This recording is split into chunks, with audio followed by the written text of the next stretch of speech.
Mripate elek kok. Ayo durung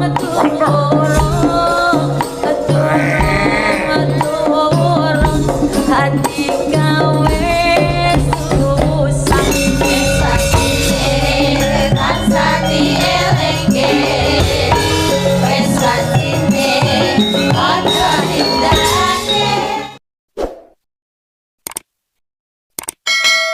Mumpung rasane isih Surabayan. Karepmu iki ndek mben anakku wedok Okvalica ki ya nate gandeng kuwi bocah Surabaya ngremong. Masa? Iya. Tandak to ngremong beda. Ayo diaturake mumpung rasane sik Surabaya ya, Pak. Monggo Mas, buka saking bonangipun. Monggo, jula-juli utawi remong Surabaya. Yo.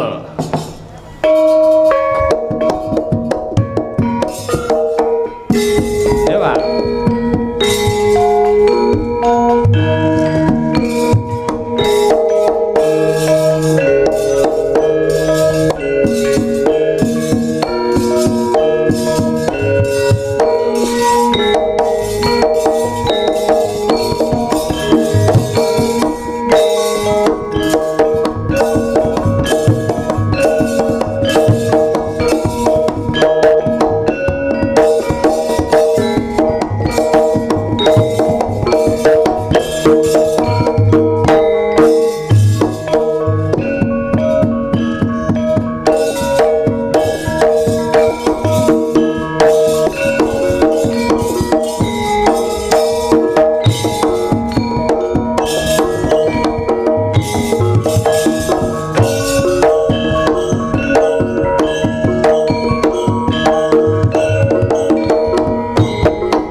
Jeruk rek.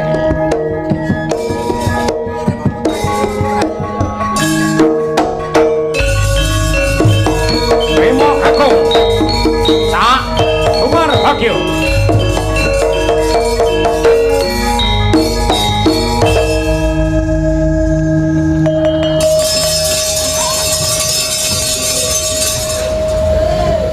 Baku kok mandek. Lah iki ngidung lho iki. Wong Semarang kok kon ngidung Yai Segoro. Nggih. Ning men saya tanja ya tak goleke kanca tetep Mbak Tatin Lestari. Oke. Piyayi iki Mbak Nun Sewu arang-arang yen gabung kalian Madangkara ning yen Ponorogo sabane Mbak Tatin. Ngoten nggih. Wah. Piyayi kuwi paribasan kaya omah nang kene iki. Saniki angger pun ngeblakke sayap pun wah nutupi jagat pokoknya. Nggih.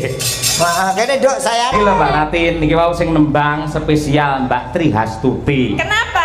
Nggih pancen spesial niki. Merga panjenenganipun piyayi sing saking Ngawi. Desanipun saking Cianjay, Cianjay. Kecamatan Cianjir. Ayo. Kabupaten Ngawi. Enten apa? Enten. Wah, lagune tokong-tokong angon bebek iki lah kaya bebek goreng to. Iya. Sing Ayo kaya bebek kremes. Sing kaya bebek aku apa iki? Iki. Oh, tak kira aku. Oh, bebek iki kowe ngerti ciri khasé bebek? Napa? Ah, mesti ra perhatikan to. Napa ciri khasnya? Bebek iki ngendhoke sak gon-gon. Mloti bebek iki ngendhoke sak gon-gon. Sopo? Sopo wae. Bebeke sak le ngendok sak nggon-nggon. Sak gon-gon. Tapi ndoke gede-gede ya. Gede, Ndoke gede-gede. gumantung dipakani apa ora. Loh, maksudnya daripada pitik kan mending ndok bebek toh? Sing gumunke Apa? kuwi ndoke kok biru kuwi le ngekeki werna iki kapan? Kapan Pak Dalang le ngenein warna? Ngono kok ya ditakokke. Wong wis kodrate pancen kaya ngono kuwi.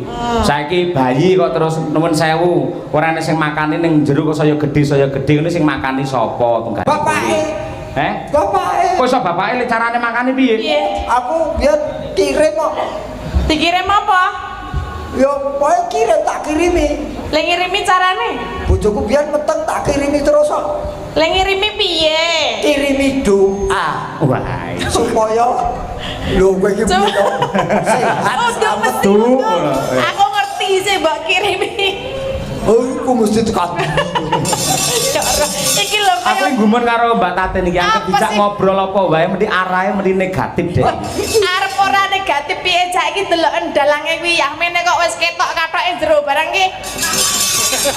Baik aja ngawur. Iki batik kuwi lak tulis. Terus Mongko aku ngerokok. Lek ngerokok otomatis kan genine sosok nyeblok. Timbane bolong kabeh diamuk karo bojoku. Ayo. terus Mula tak silakne rene kari ngangge tayat iki ngono lho.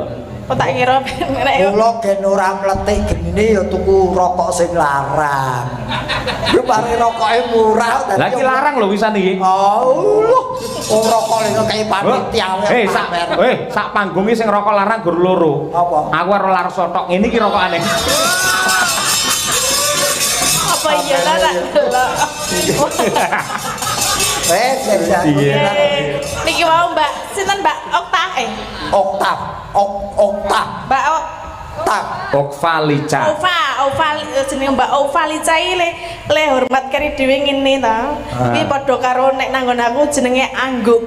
Oh anggo. Angguk iki tarian ciri khas Kulon Progo nek hormat ya ngene. Coba. Iki gur ngandhake. Ya ben percaya piyai kene ya ben percaya kaya apa. Aku Kuwi ya kasanah budaya kok ya. Iya, maksudnya kalau ciri khas Kulon Progo kan Angguk. Lah nek Mbak aku yang teoritis tok ora percaya, praktektis. Sabuane piye to Mbak anggoke Mbak? Lek Kulon Progo kono piye? ayo ming nganggo rebana kalih napa jenenge? Oh iso. Eh suarane piye suarane? Suarane ya maktut ngono. Bintutmu ora. Lah ya nek prakteke ya piye jenenge rebana karo beduk karo kendang Anu ngono. dikendangi, Geng, sugeng kendangi Geng. Sugeng sapa? Sapa? Sugeng Rahayu apa piye ora? Nggih. Ya pokoke anggo iso. Aku ben ngerti, kene ben ngerti. Nek sesuk belajar sik wae. Ora iso. Ora usah kowe aja didol to ngomong Yo kok. ngene to pengrawite Mas Yoyo ki didadak aja meneh kok anggo menggo lho iso. Ayo. Wong megur ngandhake lho hormat kaya Angguk kok dadi. Ora iso. Lah anggo nuwun sewu bapak-bapak pun preso anggo. Ah. Dereng preso. Lah ngono iki tegese lek ora nek buktine to. Ayo. Ayo ngono ayo. Jare kowe juara anggo sak kecamatan. Ayo. Anggo lek gawe katok semene iki to Mbak Nadine? Nggih. Nggih kacamata ta? Nggih. Sampeyan yo tau ngono iki. Ya, temben nggih pas sik cilik kan. Ah Kowe iya. jamane wulune kene sik kebak lho. Ayo. Ayo. Piye ta? Lagune arek apa ayo? Sing penting jogete ya. Ya udah. Angguk kok ijo-ijo. Kacamata nang ngene kok nang kene lho. Bojoku biasane kacamatane. Lah lah. Ngene lho. Sae-saene lho. Ayo, Ibu, aku. Piye sik nembang sapa iki? Tresnawati kae lho, Mas. Tresnawati. Oh, iso. Iso. Kowe Tin. Kowe nembang karo joget lak iso. Terus piye? Ya pokoke apa wae kok anggere kono lek muni ora. Ya sik. Para penonton anggo rumiyin nggih setuju nggih? Wah, wis. Tadi iki usul kok ora genah. Anggo kok iso sampe gunung lagune piye? Tak kon nembang Mbakku yuk, Mbak Yu kowe ya. Hah? Mbak Yu ku sing kon nembang ya. Ya, monggo. Sementing sing joget awakmu. Ayo. Kacamatanya Iki mau dulu. njaluk bayaran piro iki ya? Mbak Yunit atine jenenge Titin. Nggih. Niki putrane Bu Sri Lungit, Mbak Tatini. Wah, nggih. Atin, Titin, terus sing keri dhewe kan Titanic. Titanic. Malah kapal. Tahu lagi Titanic sesudah. Ayo dong. Nggih. Tresnawati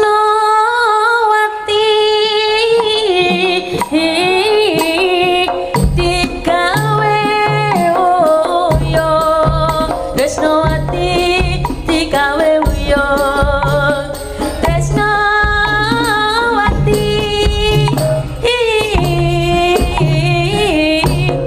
digawe uyung Tresnawati digawe Tapi uyung ana sing gete ben aku nggo mlaku maju.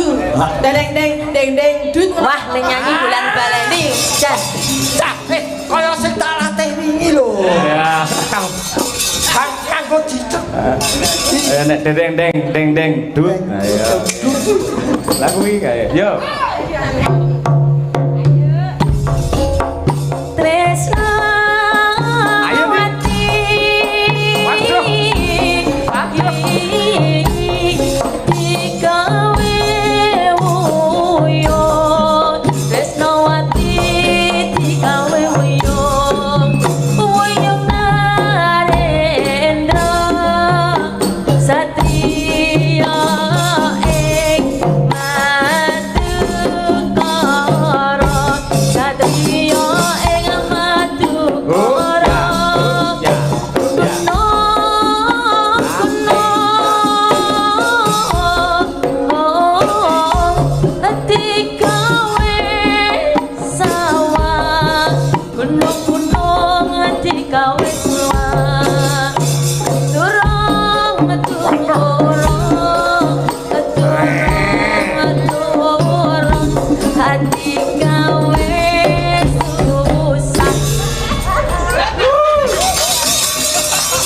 tangan untuk Mbak Tatin. Wah, dan Aku sing Besok latihan sik, besok.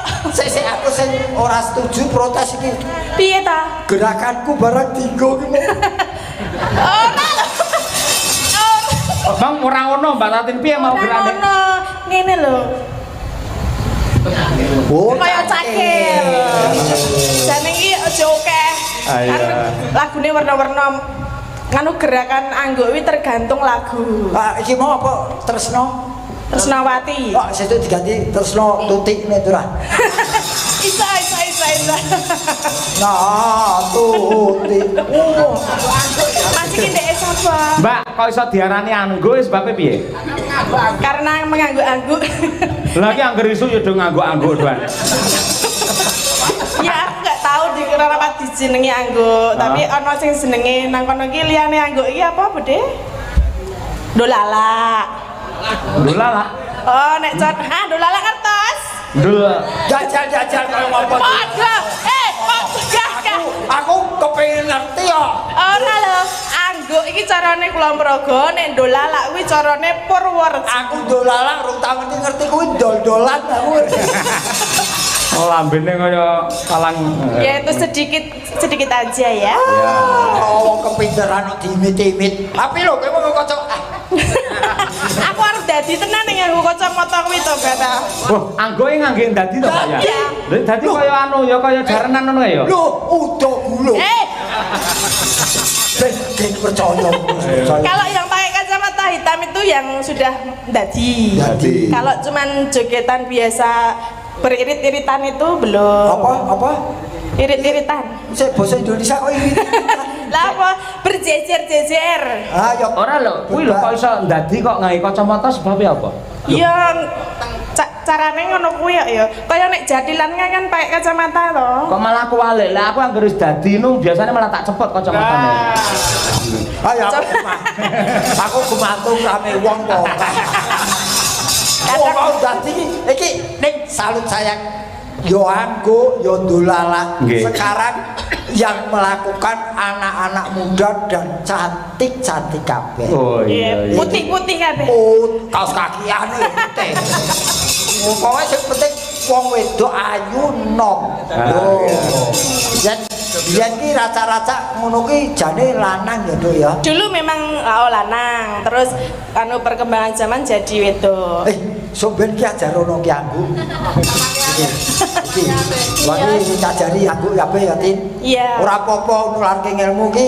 Iki kowe menggok wae ya. Anggo iyo, akeh to ming joget megal-megal ngene iki tetep ana sing pagu barang ngono iki ya ana. Nek kuwi kobra, ana Baduy. Kan beda. Aku seneng aku. Lah iya Yen ajar Baduy barang, Mas. Apa? Ajar Baduy barang ono Piye tarian. Baduy piye? Ya. Aku lah omong aku biyen saiki wis lali.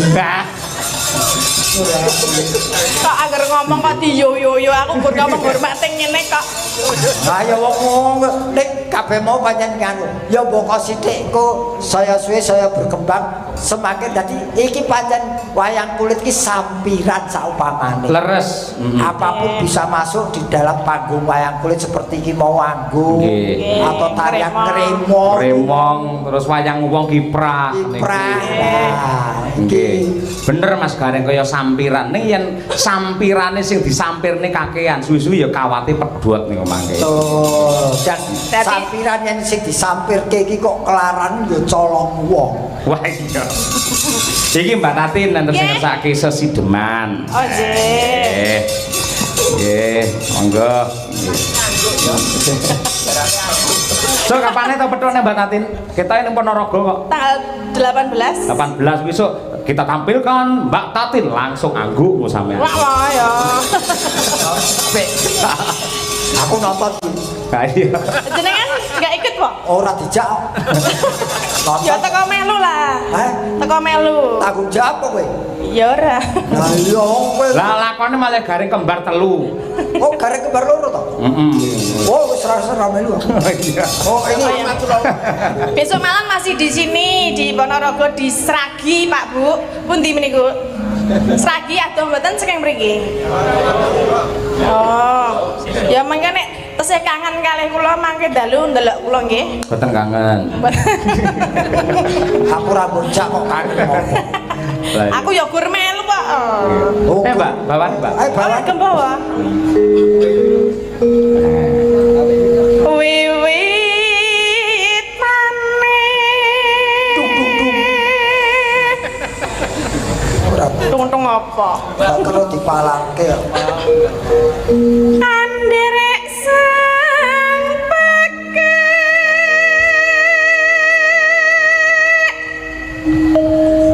pria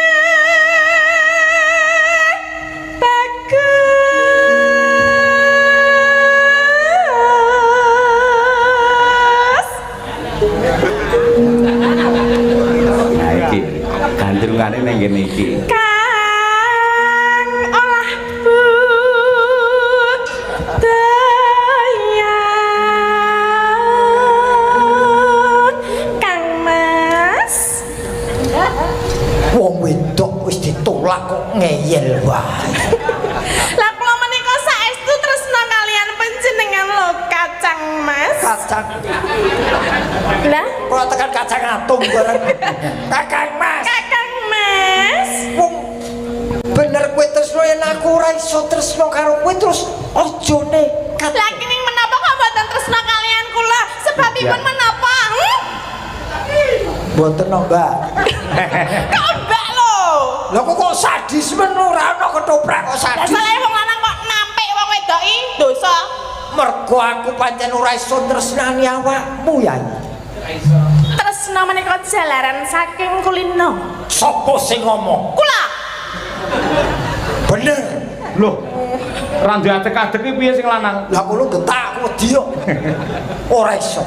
Aku tetep ora gelem karo kowe. sebabipun napa to kok mboten purun kalian kula kula lemu nggih sampun lemu cantik nggih pun cantik Ibarat ing Wonogong lewang-lewung pasang pikap manuke. manuke sapa Kuwi. Aku penonton kok katut iki ngopo ora? Lha ku arep ngamu ora entuk iki kok takon manuke. aja liyane manuk to aku nek manuk iki kaya piye ngono lho ibaratnya aja manuk Opo? Lho mbok mesti main awakmu kok ya. Ora, aku tetep ora iso karo kowe. Sawan menyang kota gede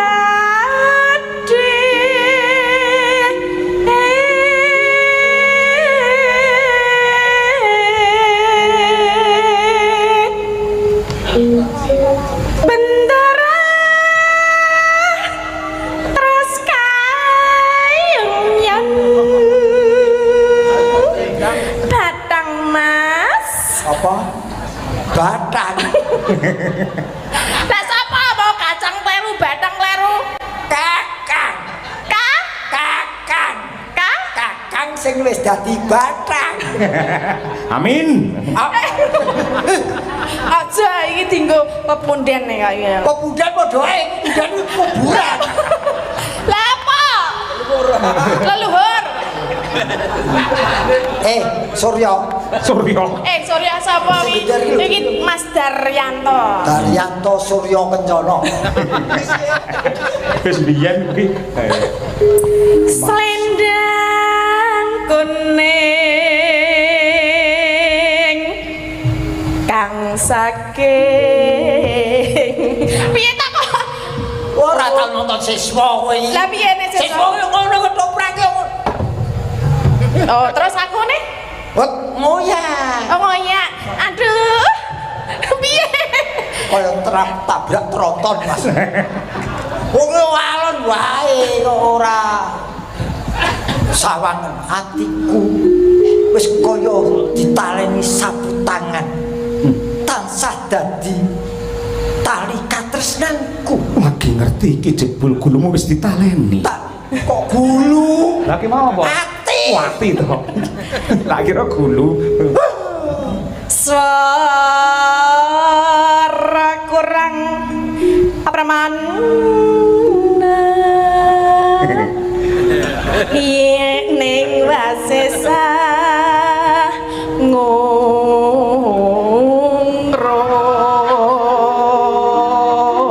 Halo Pak Haji, halo Pak Haji. Astagfirullah. Sopo sing tak sadar. Aku kok kudu salat tobat. Lah ngapa lho? Sadurunge salat tobat tak tutuke sik yo. Wis Aku nekat ora. Lha kok iki drama lho. Lah aku gur muni Pak Haji ngono apa? Sing haji ning kene apa awakmu tok ora? Yo ora ning yo aku kena to.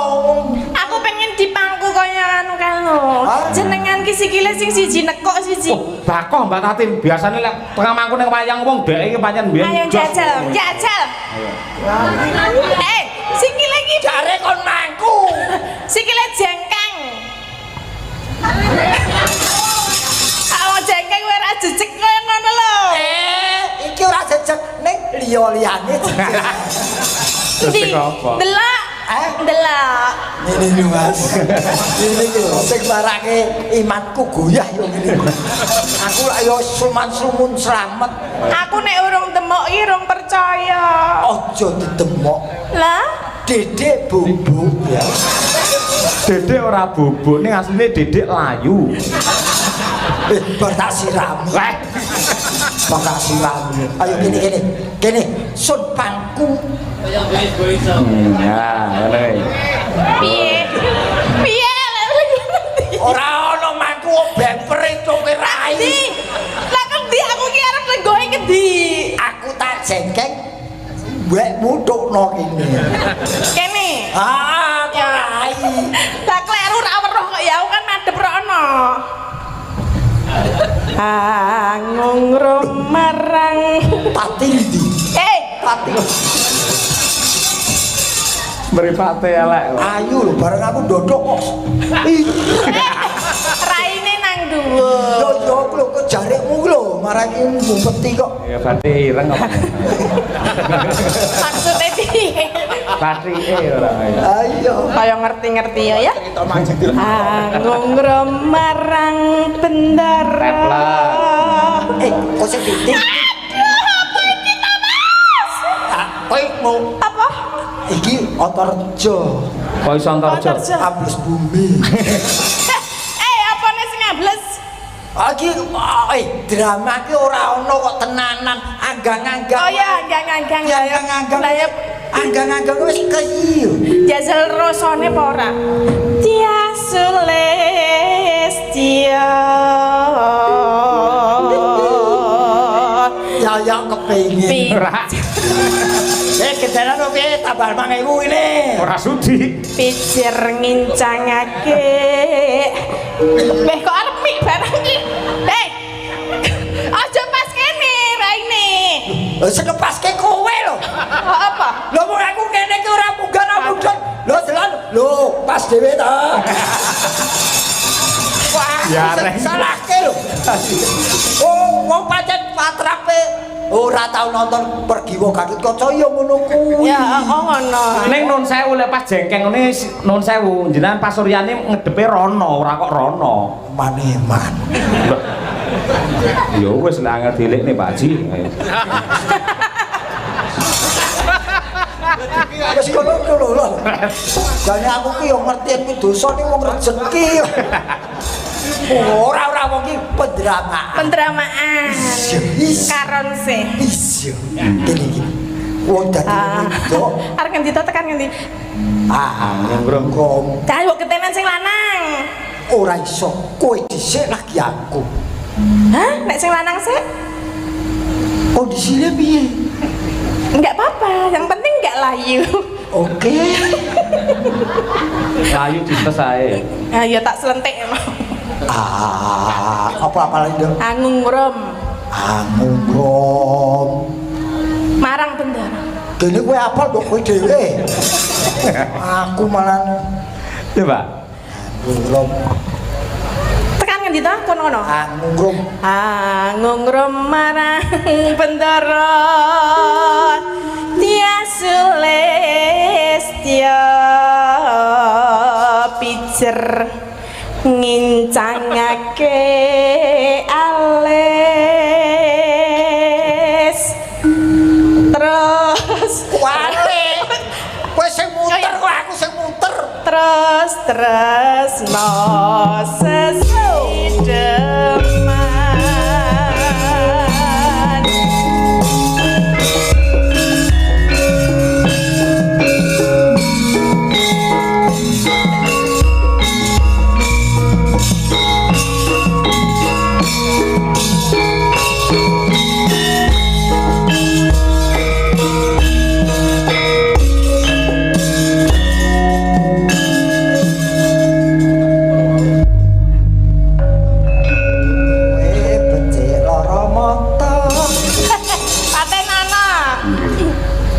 Coba. luwih becik paten ana timbang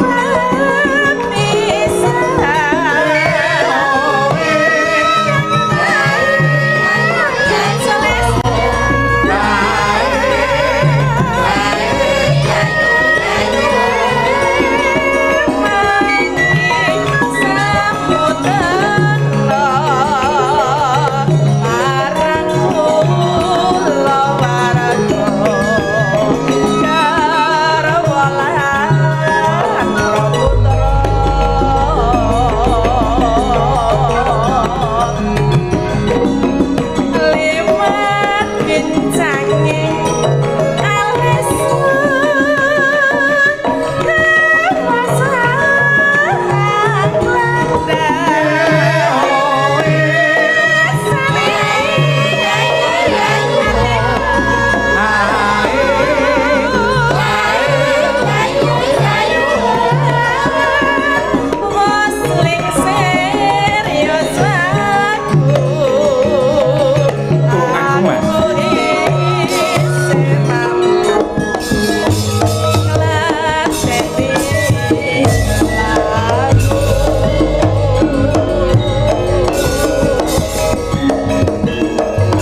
Jumeneng riyen Mbak Tatin menika sisan. Enten pamundhut rengu bareng karo Nduk Winong ya, Nduk. Nah, ayo wah nong iki keliru tebak dhewe kuwi. Kan mau makan gaji buta lo ya. Santai malah rati toke. Enak. Iki karyanipun Eyang Suwargi Wangsa Subagya Tulungagung nggih gurunipun Genduk Winong ingkang menciptakan lagu Rengu menika Mas Gareng. Wah, nggih. Anu rengu nggih. Ajeng mawon nggih. Nggih. Rengu. Nah, nggih. Ngapa? Ora iki lho. Anu iki sing diarani isen-isening apa tontonan ya kudu ngene iki saiki. Nggih. Iki calung iki dipangan sengi rantek. Kaya ngono dipangan, dinikmati suarane. Lah padha wae dipangan karyane. Wah iya, nggih. Nggih. Lajeng nggih mawon, monggo gemene wekdal nggih. Nduk nang.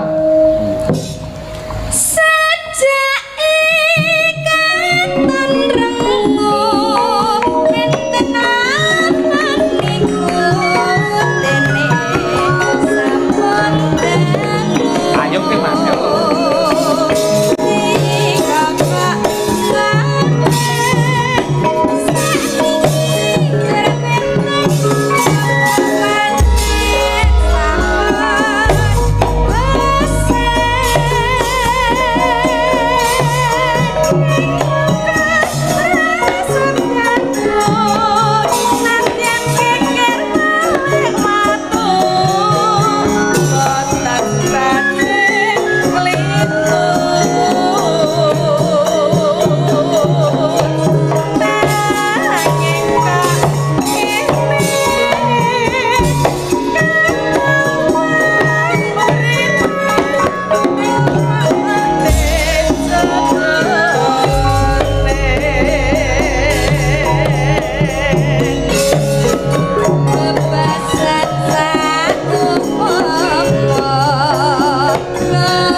Raden Sugeng Nyimak.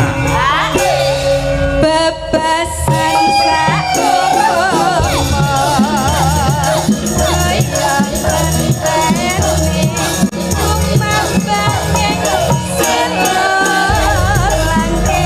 Intes Sapri Sugeng Laras.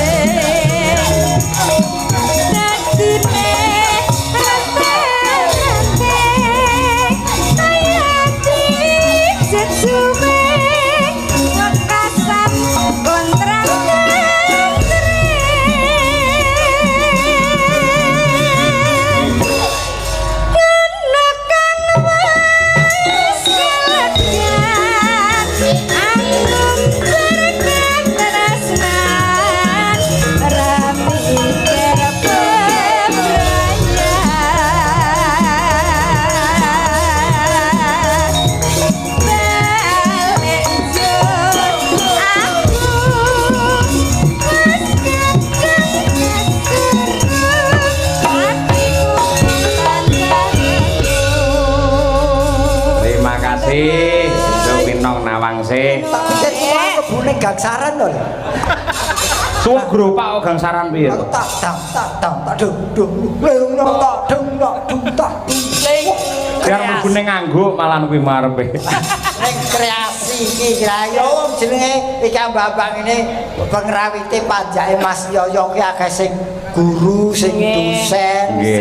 Wis sekolahan sedanten. Heeh, iki si Taslim ki yo. Guru ki. Guru napa? Guru wilangan, guru lagu, mergo wiraswara. Wiraswara. Nggih.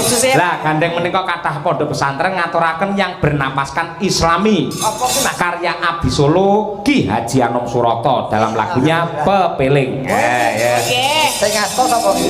Kur. Ya Mbak Bir, Mbak Dian, Mbak Ova, Mbak Tuti. Ayo, mau lungguh terus ora ngadeg blas. Sapa? Ayo, iki Wes mau liburan. wong ke salon barang ning kene ora arep lungguh. Ayo. Nggih. Wah ke Walodo ke melu ngadeg. Nyoba. Walodo. Openi ya rambutnya abang. Lah iya. Monggo pepeling lajeng kemawon tak-untak. Yuk.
kasih sedaya waranggana Madangkara, kadang-kadang pengrawit.